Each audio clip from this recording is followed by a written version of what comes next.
사무엘상 16장 6절부터 13절까지의 말씀을 중심으로 다윗을 택한 하나님이라고 하는 제목으로 같이 말씀을 나누도록 하겠습니다. 오늘 6절에 보니까 사무엘이 그 기름병을 가지고 이새의 집에 가서 하나님께서 왕으로 택한 사람에게 기름을 부으려고 이새의 아들들을 불렀습니다. 그때 맨 처음에 온 사람이 엘리압이에요. 근데 엘리압을 봤을 때 마음에 이르기를 여호와의 기름 부으실 자가 과연 이 앞에 있도다 이렇게 생각을 합니다. 왜냐하면 이 엘리압이 용모가 아주 뛰어나고 굉장히 출중했던 것 같아요. 그런데 7절에 여호와께서 뭐라고 말씀하시냐면 여호와께서 사무엘에게 이르시되 그 용모와 신장을 보지 말라. 내가 이미 그를 버렸노라. 나의 보는 것은 사람과 같지 아니하니 사람은 외모를 보거니와 나 여호와는 중심을 보느니라. 외모를 보지 않아요. 중심을 보신다는 거예요. 우리 하나님은 중심을 보시는 하나님이에요. 이게 핵심입니다. 우리 사람들은요, 다 외모를 봐요. 학벌 보죠? 출신 성분 봅니다. 그리고 그 부모님들이 어떤 사람인가 이런 거 봐요. 그리고 돈이 많나 적나 이런 거 봅니다. 이게 바로 인간이 사람을 보고 판단하는 기준이에요. 그 다음에 거기에 어느 대학을 나왔나, 공부를 얼마나 잘했나, 뭐 등등 이런 것도 보고요. 어떤 경력을 가지고 있나, 스펙을 가지고 있나 이런 거를 봐요. 거기다가 또 우리 사람들은 외모까지 봐요. 키가 얼마나 큰가, 잘생겼나, 그리고 그 몸매가 훌륭한가, 뭐 이런 거, 기타 등등 이런 것들을 다 봐요.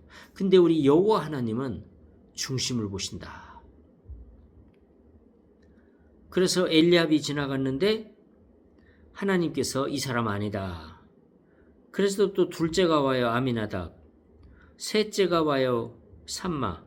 이렇게 해서 쭉 7명이 다 지나가는데 하나님께서 아니라고 말씀하셔요. 그래서 사무엘이 이새에게 너의 아들들이 다 왔느냐? 그러니까 아닙니다. 막내가 하나 더 있는데 그 막내는 지금 양을 치고 있습니다.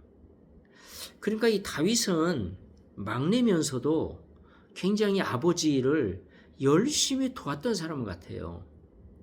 그리고 성실하게 자기 일에 충실했던 사람이에요. 그러니까 형들이 양을 치지 않는데 이 다윗은 묵묵히 그 양을 치는 일을 했었던 거죠. 그래서 이날도 어차피 형들을 지금 다 불러야 되니까 이날도 아버지가 다윗에게 그랬겠죠. 야, 오늘도 네가 양을 쳐라. 그리고 하나님의 선지자가 우리 집에 와서 기름을 붓는다 그러는데 아마도 너는 아닌 것 같다. 그래가지고 양을 치게 했죠. 그러니까 다윗은 평소에도 이 양치는 일을 많이 했던 것을 볼 수 있어요. 다윗 혼자 이렇게 양을 칠 수 있었다는 것은 평소에 이 다윗이 그런 일을 했기 때문이에요. 평소에 다윗이 양치는 일을 안 했는데 어떻게 형들 다 제끼고 다윗에게 그 모든 일을 맡길 수 있었겠어요. 평소에도 어쩌면 이 다윗이 평소에도 이 양치는 일을 주로 맡아서 한 것이 아닌가 그렇게 보여집니다. 그리고 어리고요. 막내고요. 그러니까 이새가 생각할 때 얘는 기름 부음 받을 사람이 아니야 라고 아예 제껴놨던 거죠. 그런데 사무엘이 데려오라는 거예요. 이 막내를 데려오지 않으면 우리가 식사 자리에 들어가지 않는다. 뭐 몇 시간이고 몇 시간이 아니죠. 지금 멀리서 양을 치고 있기 때문에 어쩌면 하루가 걸렸을 수도 있고 이틀이 걸렸을 수도 있어요. 올 때까지 우리는 식사 자리에 들어가지 않는다라고 얘기를 해요. 결국에 다윗이 왔죠. 그때 하나님께서 이 사무엘에게 말씀하십니다. 12절에 이에 보내어 그를 데려오매 그의 빛이 붉고 눈이 빼어나고 얼굴이 아름답더라. 여호와께서 가라사대 이가 크니 일어나 기름을 부으라. 사무엘이 기름불을 취하여 그 형제 중에서 그에게 부었더니 이날 이후로 다윗이 여호와의 신에게 크게 감동되니라. 사무엘이 떠나서 라마로 가니라. 이렇게 말씀하고 계시는데요. 이 다윗에게 기름을 부어서 이제 앞으로 왕 될 사람을 이제 확정하는 거예요. 근데 하나님이 왜 이 다윗을 선택했느냐? 중심을 보시기 때문이에요. 하나님은 외모로 사람을 취하는 게 아니고 겉모습을 보는 게 아니고 겉으로 드러나는 것을 보는 게 아니고 중심을 보셔요.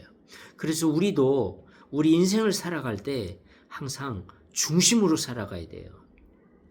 직장 다니면서도 이게 중심으로 일하지 않는 사람들이 있어요. 사장이 보는 앞에서는 열심히 하는데 보지 않을 때는 열심히 안 하는 사람. 외식하는 사람이죠. 외모로 하는 사람이죠. 겉으로 하는 사람이죠. 중심으로 하는 사람이 아니에요. 이게 안 드러날 것 같지만 시간이 지나면 오랜 세월을 지켜보면 다 알아요. 사장도 이것을 다 파악해요. 이게 짧은 시간이면 파악을 못하지만 시간이 길면 다 파악하게 되고 알게 돼요. 그래서 결국에는 성실한 사람, 열심히 일하는 사람을 알게 돼요. 그리고 보게 돼요. 그래서 결국에는 그런 사람이 사장 마음에 들고 또 승진도 하게 되고 또 사장이 신뢰하는 그런 그 직원이 될 수 있는 거예요. 하나님도 마찬가지예요. 하나님은 중심을 보시는 분이에요. 그래서 우리가 하나님 앞에서 살아갈 때 겉모양으로 살아서는 안 된다는 거예요. 중심으로 살아야 돼요. 중심으로 살아. 이 중심으로 사는 사람은 특징이 있어요. 이런 사람은 하나님이 나를 보고 계신다라고 하는 믿음을 가지고 사는 사람이에요. 하나님은 은밀한 중에 나를 보고 계신다. 나는 은밀히 보시는 하나님 앞에서 사는 사람이다. 이러한 생각을 가지고 사는 사람이에요. 이런 사람이 중심으로 사는 사람이에요. 이런 사람은 허투루 살지 않아요. 그리고 마음속 깊은 곳으로부터 중심으로부터 살아요. 거짓이 없이 살아요. 왜? 은밀히 보시는 하나님 앞에서 살기 때문에, 은밀히 보시는 하나님을 믿으며 살기 때문에 우리 하나님은 은밀한 중에 보신다. 이 믿음을 가지고 사는 그런 사람이기 때문에 은밀히 보시는 하나님 앞에서 살아요. 이게 바로 코람데오의 삶이죠. 코람데오, 데오는 하나님이란 말이고 코람이라는 말은 앞에서라는 말인데 하나님 앞에서. 근데 그냥 하나님이 아니에요. 은밀히 보시는 하나님 앞에서 사는 거예요. 이게 중심으로 사는 사람이에요. 그래서 하나님은 사람의 중심을 보신다. 하나님이 사람을 선택할 때에는 중심을 보신다. 우리는 늘 이것을 기억해야 돼요. 이 다윗이 그렇게 하나님께 선택함을 받고 이스라엘의 왕이 되잖아요. 결국 예수 그리스도는 다윗의 자손으로 이 땅에 오셔요. 그러니까 다윗이 그렇게 큰 인물이었고 다윗을 하나님께서 그렇게 중요한 인물로 이스라엘의 역사상에서 없어서는 안 될 아주 중요한 인물로 하나님이 세우셔요. 그래서 이 다윗이 그 하나님 앞에서 그 예수 그리스도의 선조가 되는 그 반열에 서도록 이스라엘의 왕이 될 뿐만 아니라 이스라엘의 모든 왕들이 다윗을 따라 행하면 선한 왕이 되었고 다윗의 행실을 따르지 않는 왕들은 나쁜 왕이 되었고 그래서 열왕기 상하 역대 상하에 보면은 이런 표현들이 나와요. 다윗의 길로 행하더라. 다윗의 길로 행하지 아니하더라. 이 두 가지로 딱 나눠져요. 바로 그 하나의 그 이스라엘 왕들을 평가하는 기준이 됐던 거예요. 그것이 바로 다윗의 행위대로 행하더라.